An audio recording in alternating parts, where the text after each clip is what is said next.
주일 예배 나오신 신들교회 모든 성도님들 삶에 하나님의 풍성한 은혜가 넘치시기를 소망합니다. 말씀을 우리 계속해서 여름 시즌에 있어서 복음 특집으로 말씀을 나누고 있습니다.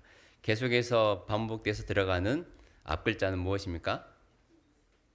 예, 그 정도는 이제 알아야죠. 예수께서 복음을 전파하시다. 또 예수께서 무엇을 하셨습니까? 예, 사람들을 고치시다. 예수께서 죄사함을 선포하시다, 선언하시다. 그리고 오늘은 몇 번째인가요? 네 번째. 네 번째로 예수께서 제자들을 세우시다라는 말씀으로 은혜를 나누고자 합니다. 복음서 말씀이다 보니까 예수님의 그 사역 시작부터 함께 이렇게 그 예수님의 발자취를 따라가는 것에 있어서 참 의미가 있고 은혜가 되는 것 같습니다. 우리가 예수님께 집중할 때 우리 삶의 또 모든 문제들이 보여지고 또 믿음 안에서 해결되어지는 은혜가 있게 될 줄로 믿습니다. 말씀을 준비하면서 이런 질문을 한번 여러분들에게 던져보고 싶었습니다. 예수님께서 이 땅에 왜 오셨을까요? 라는 질문입니다. 매우 쉬운 질문이지만 좀 더 우리가 깊이 생각을 해보면 다양한 또 답을 할 수가 있겠지만 저는 이렇게 확실하게 대답을 하고 싶습니다. 예수님께서 이 땅에 오신 이유는 아버지께서 보내셨기 때문이다. 전혀 예상 밖의 대답이죠. 요한복음 3장 17절 말씀에 이렇게 기록되어 있습니다. 하나님이 그 아들을 세상에 보내신 것은 하나님께서 아들 예수를 이 땅에 보내셨다라고 분명하게 증언하고 있습니다. 예수님께서도 본인 스스로도 그렇게 말씀하셨습니다. 요한복음 6장 38절 말씀에 내가 하늘에서 내려온 것은 내 뜻을 행하려 함이 아니요 나를 보내신 이의 뜻을 행하려 함이니라. 아멘. 예수님께서는 독자적으로 움직이신 분이 아니라 바로 하나님 아버지께서 큰 구원의 계획을 품으시고 그 계획 안에서 아들 독자 예수님을 이 땅에 보내셨기 때문에 예수님께서 오셨다라는 분명한 말씀입니다. 그렇다면 이제 또 그 다음 질문이 나와야 됩니다. 그렇다면 하나님께서 왜 예수님을 이 땅에 보내셨을까? 오늘 우리가 처음에 읽었던 그 두 구절 안에 동시에 답이 있습니다.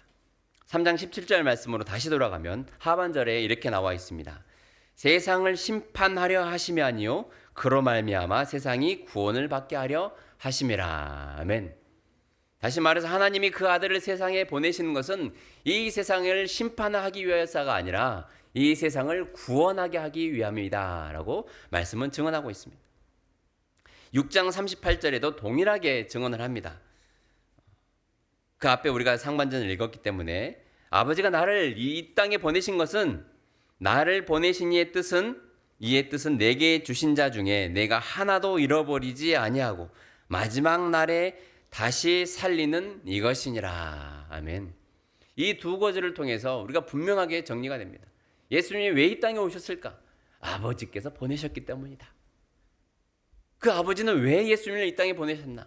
이 땅을 심판하려 하심이 아니라 한 영혼도 죄악으로 말미암아 죽지 않고 마지막 날에 다시 살리심을 받게 하기 위해서 모든 영혼이 복음 앞에서 스스로 떨고 그 복음을 받아들이고 하나님의 자녀로 살아가다가 하나님의 나라를 이루어가다가 마지막 날에 다시 하나님이 부르실 때에 살리심을 받기 위해서 예수님이 이 땅에 오셨다라는 겁니다. 짧게 정리하면 예수님은 나를 위해서 오셨다. 한번 고백해 볼까요? 예수님은 나를 위해서 오셨습니다. 나를 살리기 위해 오셨습니다. 아멘. 성부 하나님의 보내심을 받아 이 땅에 오신 예수님은 하나님께서 보내신 목적대로 공생애를 시작하시면서 복음을 선포하셨습니다. 수많은 사람들이 예수님께 몰려왔고 예수님의 그 강력한 메시지를 듣고 놀랐습니다. 지금껏 한 번도 들어보지 못한 하나님 나라의 복음, 천국이 가까웠으니 회개하고 하나님의 복음을 믿으라. 예수님께서 이 회개를 선포하신 이유는 이들이 자신들의 죄악과 연약함을 회개해야 심판을 면할 수 있기 때문입니다. 다시 말해서 하나님을 진정한 나의 왕으로 모시고 사는 사람들만이 구원을 받을 수 있기 때문입니다. 하나님을 왕으로 모신다는 말은 하나님이 보내신 아들 예수님을 믿는 것을 의미합니다. 예수님은 나의 구주이십니다. 예수님이 나를 위하여 십자가에 죽으셨습니다. 이 강력한 이 십자가의 복음의 메시지를 받아들이고 그동안 자신의 모든 죄악을 우상을 섬기면서 나 스스로를 인생의 주인으로 믿고 살았던 그 모든 연약함과 어리석음을 회개하고 방향을 전환하는 것. 하나님을 나의 왕으로 예수님을 나의 구주로 믿고 살아가는 것. 이것이 바로 신앙의 고백이요 우리가 구원받을 수 있는 유일한 길임을 믿습니다. 이 시간 한번 이렇게 여러분들에게 묻고 싶습니다. 이렇게 제가 질문을 하면 여러분들은 네, 하나님이 나의 왕이요 주인이십니다 라고 고백하면 됩니다. 어떻게 하라고요? 하나님이 나의 왕이요 나의 주인이십니다. 안 어렵죠? 제가 질문하겠습니다. 여러분들은 하나님을 나의 왕, 나의 하나님으로 인정하십니까?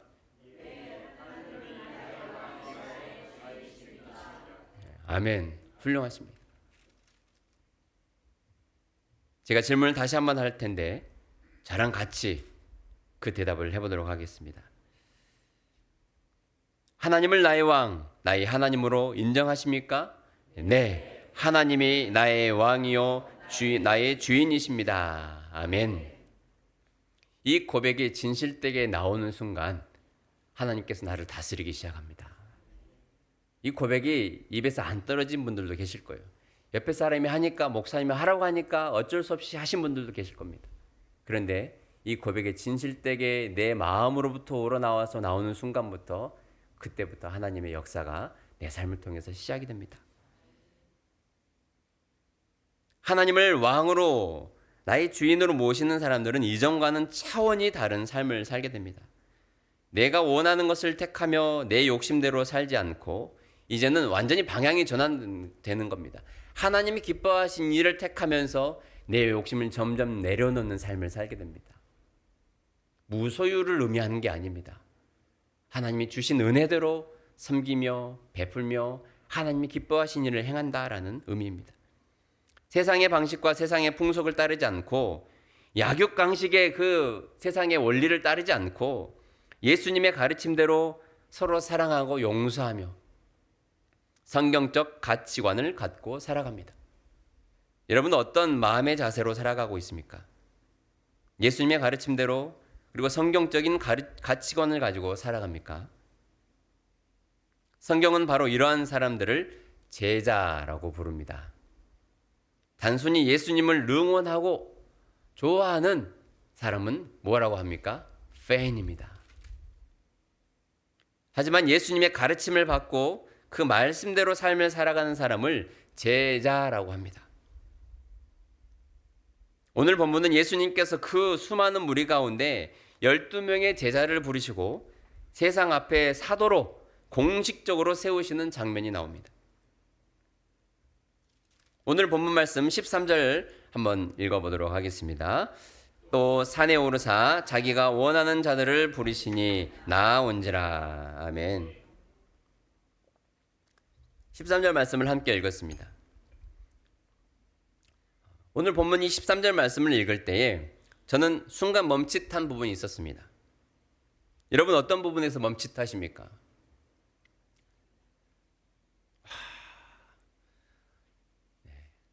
또 산, 예수님도 산을 좋아하셨고 전혀 여러분들이 생각하는 것보다 전혀 사람들은 다양합니다. 전혀 다른 곳에서 은혜를 받기도 하고 다른 곳에서 다른 곳에 집중을 하기도 합니다. 또 어떤 분들 이 무더위에 뭔 산으로 오르셨을까? 또 전혀 엉뚱한 상상을 하기도 합니다. 정말로 그렇습니다. 같은 말씀을 들어도 전혀 다르게 해석을 합니다. 같은 13절을 읽어도 막 산에 대해서 막 흥분한 사람이 있고 올랐다고 하니까 듣기만 해도 덥다고. 아까 예배 전에 우리 권사님 한 분이랑 얘기를 나눴는데 세상에 하루 일과를 마치고 집에 들어가면 집이 39도랍니다. 세상 살겠습니까? 그런 상황에서 무더위에 찌들다 보면 뭔 산을 올랐을까? 말씀에는 집중 안 하고 그런데 또 은혜 받을 때가 있어요. 저는 이 말씀을 읽으면서 아까 권사님도 한 분 말씀하셨지만 자기가 원하는 자들을 부르시니, 저는 여기에 이 말씀이 탁 멈칫했습니다. 특히 요즘 이 지금 시국인 만큼 요즘 대한민국에 뜨거운 감자가 있죠. 월드컵 조별리그에서 졸전을 벌이면서 예선을 탈락한 이후에 조별리그에서 탈락한 이후에 최근에 청문회가 열렸습니다. 감독과 그 관계자들을 다 불러다 놓고 국민의 대표들이 막 날카로운 질문들을 하면서 청문회를 열었습니다. 가장 핵심 쟁점은 무엇입니까? 이 카르텔, 비밀 담합, 끼리끼리 주고받고 했다라는 사실입니다. 특정 그룹에 있는 사람들이 자기가 원하는 감독을 세우고 선수들을 세웠다. 그러니 이 사단이 났다. 무엇이 진실인지 우리는 모두 다 알 수 없고 앞으로 어떻게 변화가 되어질지는 모르겠지만 오늘 이 단어, 예수님께서도 자기가 원하는 자들을 제자로 부르셨다. 저는 이 말씀에 탁 멈칫했습니다. 분명히 오해의 소지가 있을 수 있습니다. 예수님이 자기가 좋아하는 사람들을 세우셨나? 요즘으로 치자면 학연, 지연, 혈연을 통해서 제자로 세웠나? 하지만 예수님께서 자기가 원하는 자들을 부르셨다 했을 때 이 원하는 자, 이 단어가 헬라어로 보면 델로라는 단어가 쓰였는데 너무 심오한 단어입니다. 단순히 자기의 어떤 기호나 성향을 나타내는 단어가 아닙니다. 하나님의 바람, 하나님 기쁨을 나타낼 때 이 단어가 사용됩니다. 또한 하나님의 구원의 사역을 이루는 데 있어서 하나님의 주권적인 선택을 의미하기도 합니다. 다시 말해서 예수님께서 자기가 원하는 자들을 부르셨다라고 하는 이 단어의 이 말씀의 의미는 하나님의 구원의 사역을 이루는 데 있어서 예수님께서 전인적인 주권과 선택권을 가지고 이 제자들을 부르셨다라는 겁니다. 좀 더 쉽게 표현을 하면 다른 사람들이 보기에는 이 사람들이 왜 제자로 뽑혔지? 이런 질문이 나올 수밖에 없는 사람들로 모여 있습니다. 어떤 공통 분모도 찾을 수 없고요. 제자로 세워질 만한 자격도 충분하지 않을 뿐더러 심지어 서로 같이 있으면 안 되는 그런 자들이 12명의 제자 안에 들어있습니다. 오늘 예수님의 제자 12명의 제자의 이름이 본문에 기록되어 있는데요. 우리 한번 16절로 19절까지 함께 읽어보겠습니다.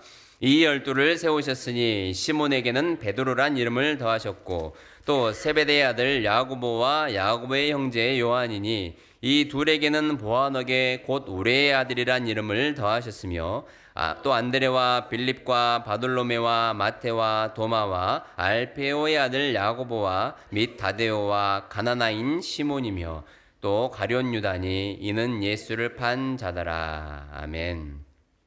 자, 12명의 제자, 12명의 제자는 우리가 예전에 여름 성경 학교 때 이럴 때 많이 외웠던 이름이기도 합니다. 노랫말에 이 멜로디를 붙여서 외우기도 했고요. 이 제자들을 가만히 보면 참 다양합니다. 어부들도 몇몇이 있고 직업이나 배경이 거의 알려지지 않는 평범하고 조용한 사람도 있습니다. 로마 편에 서서 동족의 주머니를 털고 피를 막 빨아먹었다. 그래서 매국노다라고 불렸던 이 세리 마태도 있고 또 이 로마의 적개심을 품은 열심당원 이제 베드로 시몬 말고요. 11번째 제자로 11번째에 나오는 시몬이 나옵니다. 시몬 그 이름에 보면 이 아람 이 뭐라고 나옵니까? 밑에 여러분들 밑에 혹시 각주에서 나온 이렇게 써져 있는 분들 있습니까? 예, 아람어에서 온 말로 열심당원이라는 뜻이다. 예, 그러니 이 시몬과 마태는 만나지 말아야 될 사람입니다. 열심당원이라면 뭔 말이냐면요, 로마의 편의 선자들을 막 이 암살하고 증오하는 사람입니다. 그러니 이 둘은 한테 뭉쳐놓으면 으르렁거리겠죠. 뿐만 아니라 이 형제들도 있습니다. 형제들이 예수님의 제자들 가운데 두 그룹이나 있잖아요. 뭐 요즘은 이 패밀리 비즈니스라 해야지 유리하다. 하지만 우리가 가족이 같이 사업하는 게 쉽지 않다는 것은 잘 알고 있습니다. 뭐 우리 가족이나 다른 가족들이나 봐도 형제 자매끼리 붙여놓으면 왜 그렇게 싸우는가 모르겠습니다. 같이 있으면 안 되는 그룹들이 많이 있어요. 예수님의 제자들을 보면. 이들 중에 몇몇의 이야기는 복음서의 기록이 그래도 종종 나오지만 어떤 제자들은 뽑힐 때 이후에는 별다른 기록도 없습니다. 결정적으로 마지막 절에 나오는 것처럼 예수님을 판 가룟 유다도 이 제자의 그룹 안에 들어가 있습니다. 공통점을 발견하셨습니까? 예수님이 이 수많은 사람들을 대표해서 12명에 세운 이 제자들이 어떻게 여러분들의 관점에 보았을 때 완벽한 팀입니까? 아마 요즘으로 봤으면 예수님도 청문회에 나와야 될 판입니다. 아니 고작 뽑는다고 한 12명이 이런 사람들이냐. 예수님이 아마 어마어마하게 국회의원들이 질타할 거예요. 반성하시오. 왜 사과하시오. 이 사람들보다 잘난 사람들이 얼마나 많은데 고작 모은다는 사람들이 지금 이런 사람들이냐고. 어디서 청탁받았습니까? 갈릴리 카르텔입니까? 사람들은 아마 본론이 없다. 리더로서 자격이 없다. 라고 이렇게 말할지도 모릅니다. 그런데도 예수님께서는 왜 이들을 제자로 부르셨을까? 이들을 통해서 분명하게 드러납니다. 인간은 연약한 존재고 쓸모없는 존재고 부족한 존재라는 것. 우리의 약함은 분명해지고 하나님의 강함이 드러납니다. 처음에 얼마나 부족합니까? 그런데 시간이 흐를수록 예수님의 십자가의 그 죽으신 이후에 부활을 경험하고 성령을 체험한 이들의 삶은 조금씩 변화되어지고 하나님의 나라를 이루어가는 진정한 사도로서의 역할을 감당을 하게 됩니다. 예수님이 왜 이런 제자들을 뽑았을까? 우리가 잘나서도 아니고 우리가 준비되어서도 아니고 탁월해서도 아닙니다. 이런 사람들을 통해서 하나님의 구원의 역사가 이루어진다는 것을 하나님의 역사를 드러내기 위해서입니다. 우리가 영어로 역사를 히스토리라고 하잖아요. 마치 우리가 열심히 살아서 문명을 이루고 과학을 발전시키고 이런저런 정복을 하고 이런 세계적인 역사들을 우리가 히스토리라고 하는데 히스토리는 사실 하나님의 이야기입니다. 예수님의 이야기예요. His story. 우리가 잘나서 무엇인가 하는 것 같지만 다 하나님의 섭리 안에서 계획 안에서 하나님이 이루시는 일들을 역사라고 해야 됩니다. 그 가운데 순종하는 사람도 있고요. 불순종하는 사람도 있습니다. 하나님 말씀에 순종하고 하나님께 쓰임받는 사람들은 하나님께서 하나님의 그에 합당한 열매를 맺게 하시고 상급을 주시고 그 하나님의 부르심에도 하나님의 역사에도 거부하고 하나님 말씀에 불순종한 자들은 하나님의 방식대로 징계하시고 심판하십니다. 이 12명의 제자들의 모습을 볼 때면 여러분들이 복음서를 보시면서 보면 알겠지만 실망스러울 때가 한두 번이 아닙니다. 예수님 옆에 붙어 다녀서 그럴싸하게 보였지 실제로 이들의 대화나 일상의 삶을 보면 다 생각나는 사람이 있습니다. 누가 생각납니까? 옆에 사람 말고요. 내가 생각나는 거예요. 내가. 이들이 다 내 모습이다. 좀 더 우리의 모습을 한번 솔직하게 직면을 해볼까요? 참 나는 질투심도 많습니다. 욕심도 너무나도 많습니다. 성격도 급하고 불같습니다. 또는 너무 소심하고 내성적이어서 여럿이서 있으면 있는지도 모릅니다. 있었어. 이런 사람도 있잖아요. 겁도 많고 의심도 많습니다. 고집도 셉니다. 때로는 내가 손해볼까 봐 비겁하게 도망치기도 합니다. 나를 철석같이 믿고 있는 사람을 배신하며 상처를 주기도 합니다. 계산은 또 얼마나 빠르고 약삭 빠른지 나뿐 아니라 여러 사람 피곤하게 만듭니다. 기타 등등. 복음서에서 묘사된 이 예수님의 12제자들의 성격을 나열해 보았는데 우리의 모습과 너무 닮아 있습니다. 이런 우리의 모습을 보면서 나는 왜 이럴까? 왜 내 모습은 이것밖에 안 될까? 라고 질문을 할 때가 있습니다. 그런데 중요한 사실은 예수님께서 이들을 제자로 부르셨다라는 사실입니다. 얼마나 큰 은혜입니까? 이들이 되면 우리도 됩니다. 한번 해볼까요? 그들이 되면 나도 된다. 네. 미리 포기하지 말자고요. 지레 겁먹고 낙심하지 맙시다. 여기서도 중요한 것은 이들의 선택입니다. 오늘 13절 말씀에 자기가 원하는 자들을 부르시니 뭐라고 되어 있습니까? 나온지라. 나 못해요. 부족해요. 나 같은 사람은 쓸모없습니다. 스스로 거부하고 울타리를 치고 자기만의 세상에 빠져 사는 것이 아니라 예수님께서 부르셨을 때에 이들이 나아갑니다. 예수님의 부르심에 응답했다는 사실이 너무나도 중요한 사실입니다.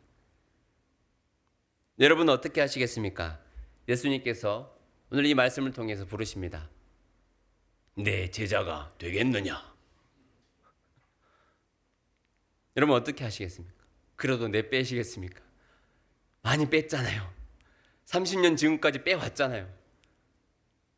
그냥 저는 팬으로 남고 싶습니다. 주님, 제가 응원하고 싶을 때만 응원하고 제가 필요할 때만 찾겠습니다. 그러니 저를 제자로 부르지 마옵소서. 예수님께서 오늘 이 말씀을 통해서 우리에게 부르십니다. 우리를 부르십니다.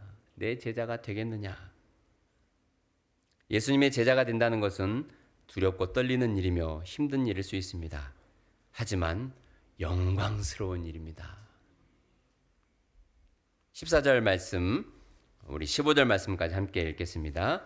이에 12를 세우셨으니 이는 자기와 함께 있게 하시고 또 보내사 전도도 하며 귀신을 내쫓는 권능도 가지게 하려 하심이러라. 아멘. 예수님께서 제자들을 세우실 때 보면 오늘 이 개역개정에는 잘 나와 있지 않지만 영어 성경이나 이 원어를 보면 이 부분이 있습니다. 이들을 사도로 임명했다. 사도라고 하는 것은 보내심을 받은 자라는 의미가 있습니다. 굳이 구분을 하자면 제자는 예수님을 따르는 사람들입니다. 예수님의 가르침을 받는 자들. 이 사도는 이제 예수님의 보내심을 받은 사람들입니다. 예수님께서 이제 부활하시고 제자들에게 당부하시고 가서 모든 민족을 제자로 삼으라 라고 하신 이후에 이들이 성령을 받고 무엇을 합니까? 사도로서의 직분을 감당하게 됩니다. 예수님께서 보내셨잖아요. 그런데 이 사도라는 단어가 벌써부터 이곳에 등장을 합니다. 이미 이들이 예수님의 그 사명을 안고 앞으로 살아갈 일들을 예수님께서 낳으셨기 때문입니다. 예수님의 제자로 산다는 것은 예수님이 나에게 맡겨주신 일 그리고 부탁하신 일을 하면서 살아가는 것을 의미합니다. 이러면 이제 연결이 되죠. 예수님이 왜 이 땅에 오셨다고요? 하나님 아버지께서 예수님을 보내셨고 이 세상을 구원하라고 사명을 주셨습니다. 그런데 그 사명을 받고 영혼 구원의 사역을 담당하셨던 예수님께서 제자들을 세우시면서 동일하게 이야기를 하십니다. 예수님이 제자들을 부르시고 그리고 이들에게 사명을 주십니다. 예수님은 아버지 하나님의 말씀에 순종을 하면서 하나님의 말씀에 순종하는 본을 친히 보여주셨고 그리고 제자들을 향해서 그렇게 살라고 말씀을 하십니다. 14절 말씀에 보면 가장 먼저 등장하는 것이 12를 세우셨으니 이는 자기와 함께 있게 하시고 라고 나와 있습니다. 그래서 예수님의 제자 그리고 하나님 예수님의 부르심을 받은 보내심을 받은 이 사도라고 하는 것은 예수님과 함께 살아가는 자들입니다.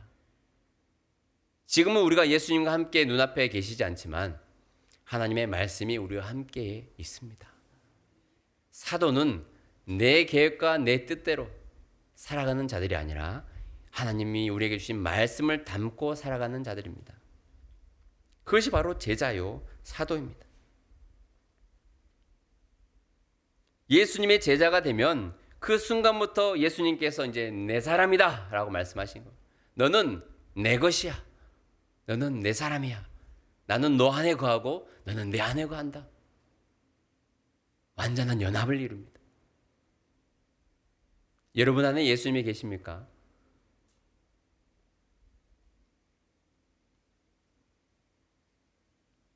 예수님의 제자로 살아간다는 것은 예수님을 내 안에 주인으로 모시고 말씀을 의지하며 살아가는 삶을 의미합니다.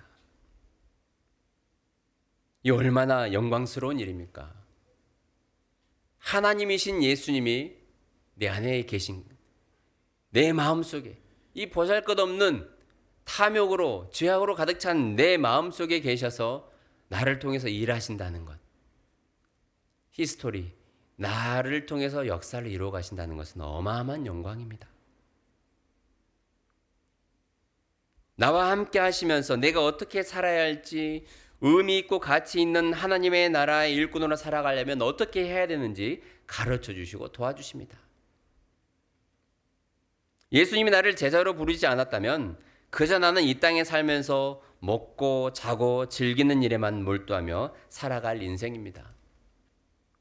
여러분들 그 게임 아시죠? 둥근 이 꽃갈콘을 쓰고 조그마한 구멍 뚫어놓고 시야는 요만한 구멍으로 밖에 볼 수 없는, 그러면서 물건을 찾아야 됩니다. 얼마나 답답하겠습니까? 이리저리 방황하고 부딪히고 깨지고 넘어지고 난리도 아닙니다. 그 게임을 진행하다 보면 바로 코앞에 있는 것도 못 찾습니다. 왜냐하면 나의 시야는 요만큼밖에 되지 않기 때문에. 마치 내가 예수님의 제자로 살아가지 않고 단지 펜에 머물러 있거나 그리고 세상의 어떤 사람들과 똑같은 믿음 없는 자처럼 살아가다 보면 조그만한 이 구멍을 통해서 세상을 살아가는 인생과도 같습니다. 그냥 그 하루하루 먹을 것에 하루하루 즐거움에 빼앗겨서 그렇게 살아가게 됩니다. 근근히 살아갑니다. 내 힘으로 내 의지로 내 노력으로 살다 보니 얼마나 지치고 힘든 줄 모릅니다. 때로는 이렇게 사는 게 맞나 싶을 정도로 회의감이 들기도 합니다. 하지만 그런 우리에게 이런 거룩한 일에 동참할 수 있도록 손 내미시는 우리 주님의 은혜가 얼마나 큽니까? 내 제자가 되거라. 제자가 되는 것은 예수님과 함께 살아가는 것이고, 예수님께서 오늘 14절에 말씀하신 것처럼 전도도 하며 라고 나와 있습니다. 함께 있으시면서 그리고 이들에게 할 일이 그들을 보내시면서 전도도 하며 라고 있습니다. 영혼 구원의 사역을 이루어간다라는 그런 의미입니다. 하나님께서 예수님을 보낼 때에 구원의 사역을 위해서 보내셨고, 예수님께서도 우리를 제자로 세우시고 보낼 때 동일하게 영혼 구원의 사역을 위해서 보내셨다라고 말씀하고 있습니다. 그래서 우리의 삶의 목적, 삶의 의미는 한 영혼을 위해서 관심을 갖고 기도할 때부터 시작이 되는 것입니다. 말씀이 내 안에서 작동이 되고 하나님이 내 안에 계시면 선한 일에 관심을 갖고 그때부터 선한 일에 동참을 하게 됩니다. 하나님 보시기에 가장 선한 일은 영혼을 구원하는 일 아니겠습니까? 죽어가는 영혼을 살리는 것. 그렇게 하면 15절 말씀에 그런 예수님의 제자들에게 귀신을 내쫓는 권능도 가지게 하려 하심이라 라고 말씀을 하고 있습니다. 귀신을 내쫓는 권능을 가진다라고 하는 것은 예수님이 가진 능력입니다. 우리를 보내시기 때문에, 예수님의 사도로 보내시기 때문에 예수님이 하신 일을 우리도 그대로 행할 수 있도록 권능과 권세를 주신다라는 겁니다. 예수님이 우리에게 주신 일을 감당할 때에 이런 놀라운 역사들이 우리의 삶의 자리에서 일어납니다. 하나님의 일을 계획하고 하나님이 맡겨주신 일을 감당하고자 할 때에 하나님께서 우리에게 없는 능력들을 허락해 주시고, 가질 수 없는 것들을 때로는 가지게 하시고, 열 수 없는 문들을 열게 하셔서 영혼을 반드시 구원해내게 하는 하나님의 놀라운 역사가 우리를 통해서 일어납니다. 존귀한 자는 존귀한 일을 계획하나니 항상 그는 존귀한 일에 선다라는 이사야 말씀이 있습니다. 내가 하나님의 부름을 받은 존귀한 자라고 한다면 존귀한 일을 계획하는 겁니다. 어떻게 하면 저 영혼을 구원할까? 그 사람과 낯선 사람과 인사를 할 때도 어떻게 하면 저 사람과 잘 관계를 맺어서 영혼의 구원의 자리까지 이르게 할까? 인사를 한번 하더라도 영혼 구원의 목적을 두고 인사를 하는 것은 거룩한 일을 계획하는 일입니다. 거룩한 일을 계획하는 자들에게 하나님께서는 하나님의 방식대로 부어주시는데요. 이게 바로 하나님의 역사를 매 순간 우리의 삶의 자리에서 경험할 수 있는 놀라운 방법입니다. 내가 일하고자 하면 하나님께서 일거리도 주시고요. 재능도 주시고 물질도 주십니다. 학교 일을 하다 보면 이 선생님들이 이런 일들이 있습니다. 어떤 선생님들은 어떤 프로젝트를 세워서 계획을 잘 세웁니다. 그래서 이런 계획을 통해서 학생들과 이런 일을 하고 싶습니다라고 이 계획서를 제출하잖아요. 그러면 그 선생님에게는 어마어마한 돈들이 지급이 됩니다. 지원비가 나라에서 계속해서 지원을 해주는 거예요. 횟수 제한도 없습니다. 어떤 선생님은 막 5번, 10번의 이 프로젝트를 세워가지고 계획서를 냅니다. 그러면 그만큼 계속해서 나라에서 지원을 해주는 거예요. 반면에 아무것도 안 한 선생님들도 있습니다. 그러면 아무런 지원을 받지 못하게 됩니다. 저는 오늘 이 말씀을 생각하면서 그 부분이 딱 떠올랐습니다. 내가 하나님의 존귀한 일을 계획하고 영혼 구원을 위해서 한 사람을 살리기 위해서 내가 일을 해 나갈 때에 하나님께서 그 사람에게 집중하시고 그 사람에게 또 필요한 대로 채워주시겠구나. 우리 신도교회 성도들이 이런 하나님의 좀 능력을 체험하고 경험하면서 살아가면 좋겠습니다. 여러분들이 그 일을 계획하고 진행하려고 할 때에 하나님께서 채워주시고 부어주시는 놀라운 은혜가 있게 될 줄로 믿습니다. 예수님께서 이들에게 귀신을 쫓아내는 권능을 주신 것처럼 우리가 할 수 없는 일들을 하나님께서 행하게 하시고 하나님의 구원의 사역을 부족한 우리를 통해서 이루어가는 놀라운 역사가 있게 될 줄로 믿습니다. 제자는 태어나는 것이 아니라 만들어집니다. 계속해서 말씀으로 다듬어가고 기도로 힘을 얻고 하나님과 교제하면서 하나님의 뜻을 깨달아 알아갈 때에 내가 걸어가고 있는 이 길이 주님께서 허락하신 길임을 알고 날마다 하나님께서 기뻐하시는 존귀한 일들을 계획하고 나아가는 우리 모두가 될 줄로 믿습니다. 기도하겠습니다. 살아계신 하나님 감사합니다.